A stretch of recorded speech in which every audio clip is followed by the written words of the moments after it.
Welcome to Sandipan गुरु। इस YouTube channel में class 9th और 10th स्टैंडर्ड के जो स्टूडेंट एनसीईआरटी सिलेबस से पढ़ रहे हैं उनके लिए सब्जेक्ट मैथ के प्रत्येक चैप्टर को one by one, step by step और हर क्वेश्चन को डिटेल में समझाने का प्रयास सरल और रोचक ढंग से किया गया है ताकि आपका कॉन्सेप्ट क्लियर हो जाए और आप बोर्ड एग्जाम में अच्छे नंबर ला सकें।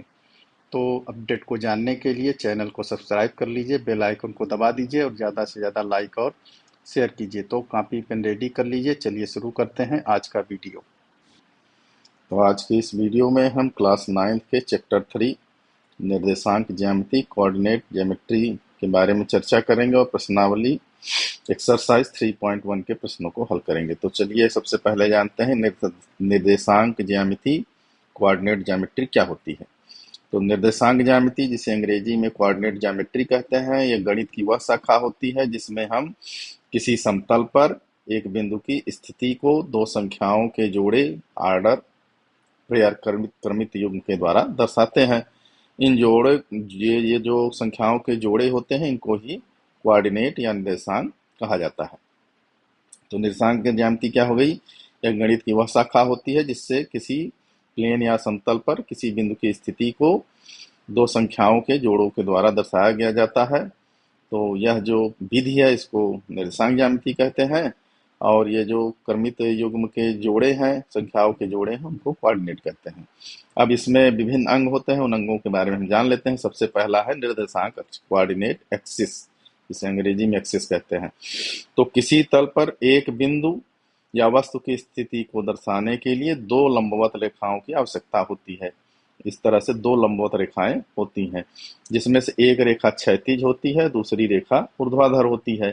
तो किसी समतल पर एक बिंदु की स्थिति को दर्शाने के लिए हमको दो रेखाओं की, लंबवत रेखाओं की आवश्यकता होती है, जिसमें से एक क्षैतिज होती है, बड़ी रेखा होती है, और एक ऊर्ध्वाधर होती है। अब ये जो क्षैतिज रेखा है इसको हम एक्स अक्ष कहते हैं और जो ऊर्ध्वाधर रेखा है इसको हम वाई अक्ष कहते हैं, वाई एक्सिस कहते हैं। अब ये दोनों रेखाएं जिस बिंदु पर एक दूसरे को प्रतिच्छेद करती हैं, यह जो बिंदु है जहां जीरो दिख रहा है, इस बिंदु को मूल बिंदु कहते हैं, अंग्रेजी में इसे ओरिजिन कहते हैं। और इसका निर्देशांक जो है 0 0 होता है। जैसे ये दो अंक मिल गए 0 0, तो ये कहलाएंगे निर्देशांक। किसके निर्देशांक है? मूल बिंदु के। तो इस तरह से इसके एक अंग क्या हो गए? निर्देशांक अक्ष हो गए, जिसमें दो लंबवत रेखा होती है, जिसमें एक क्षैतिज होती है, दूसरी ऊर्ध्वाधर होती है। क्षैतिज रेखा को एक्स अक्ष, ऊर्ध्वाधर को वाई अक्ष। जहां पर दोनों प्रतिच्छेद करते हैं उसको, उस बिंदु को मूल बिंदु कहते हैं। इसे जीरो से प्रदर्शित करते हैं, इसके निर्देशांक 0 0 होते हैं। अब कार्तीय तल, ये जो समतल है जिस पर ये चित्र बना हुआ है, ये जो प्लेन है, समतल है, इसको कार्तीय तल या निर्देशांक तल, कोऑर्डिनेट प्लेन भी कहते हैं। तो कोऑर्डिनेट प्लेन क्या होता है? एक्स अक्ष और वाई अक्ष मिलकर एक समतल बनाते हैं जिसे निर्देशांक तल कहते हैं। तो इसे निर्देशांक तल कहते हैं, कार्तीय तल भी कहते हैं, क्योंकि सर्वप्रथम इस पद्धति को फ्रांसीसी गणितज्ञ रेने देकार्ते ने विकसित किया था। तो उनके सम्मान में इसे कार्तीय तल भी कहा जाता है। अब निर्देशांक क्या होते हैं? कोऑर्डिनेट किसे कहते हैं? तो किसी बिंदु की स्थिति को दो संख्याओं के द्वारा दर्शाया जाता है, एक्स और वाई। तो यही क्या कहलाते हैं? कोऑर्डिनेट निर्देशांक कहते हैं। जिसमें ये जो यक्स है इसको यक्स निर्देशांक कहते हैं। तो यक्स निर्देशांक को क्या कहते हैं? जो पहला अक्षर है इसको हमेशा यक्स लिखेंगे, दूसरे वाले को वाई लिखेंगे। तो जो यक्स है इसको हिंदी में भुज या अभिस्थान कहते हैं, अंग्रेजी में एब्सेसिया कहते हैं। यह वाई अक्ष से किसी बिंदु की लांबिक दूरी होती है। और जो वाई है इसको हिंदी में कोट या प्रेक्षा कहते हैं और अंग्रेजी में ऑर्डिनेट कहते हैं, जो यक्स अक्ष से किसी बिंदु की लांबिक दूरी होती है। तो इस तरह से दो बिंदु होते हैं, पहले हमेशा एक्स अक्ष वाला बिंदु लिखाएगा, दूसरा वाई अक्ष वाला लिखाएगा। पहले को एक्स निर्देशांक कहेंगे, दूसरे को वाई निर्देशांक कहेंगे। एक्स निर्देशांक को हिंदी में भुज कहते हैं, अंग्रेजी में एब्सेसिया, और वाई निर्देशांक को हिंदी में क्वोट और अंग्रेजी में ऑर्डिनेट कहते हैं। अब चलिए आगे देखते हैं। यदि किसी बिंदु का भुज एक्स हो और कोट वाई हो, एब्सेसिया एक्स हो और ऑर्डिनेट वाई हो, तो उस बिंदु का निर्देशांक क्या हो जाएगा? एक्स वाई हो जाएगा। अब एक्स अक्ष पर स्थित प्रत्येक बिंदु की जो एक्स अक्ष पर जो प्रत्येक बिंदु स्थित है उसकी कोऑर्डिनेट, उसका जो कोट ही होता है, ऑर्डिनेट हमेशा शून्य होता है। अर्थात एक्स अक्ष पर यदि कोई बिंदु है तो उसका निर्देशांक x 0 होगा, क्योंकि भुज हमेशा यक्स होगा और कोटि हमेशा जीरो होगी, तो वह बिंदु यक्स अक्ष पर स्थित होगा। तो यदि पूछा जाता है यक्स पर स्थित किसी बिंदु का निर्देशांक, तो यक्स जीरो होगा, यक्स पर उसका मान हो जाएगा। इसी तरह वाई अक्ष पर स्थित प्रत्येक बिंदु का जो भुज है अपसेसिया वह शून्य होता है, तो वाई अक्ष पर स्थित किसी बिंदु का निर्देशांक क्या हो जाएगा, भुज शून्य हो जाएगा, जीरो वाई हो जाएगा।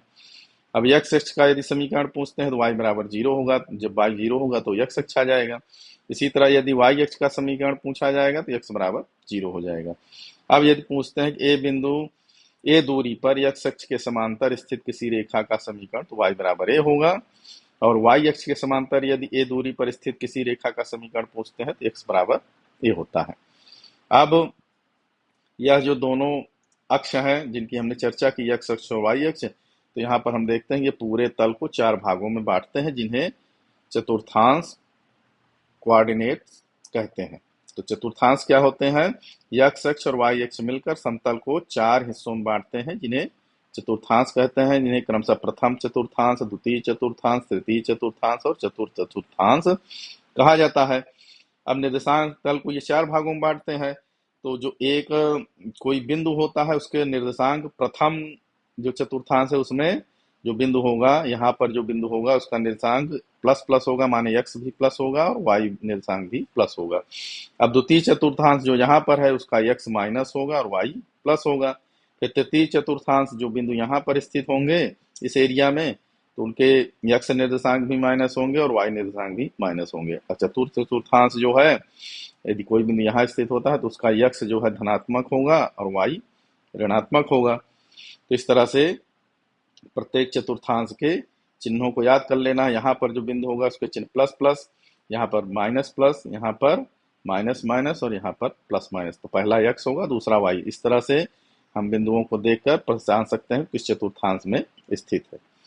अब यदि उसमें भुज वाई जीरो है तो यक्स अक्ष पर होगा, और यदि कोटि जीरो है तो भुज जीरो है तो वाई अक्ष पर होगा, जैसा अभी पीछे चर्चा किया।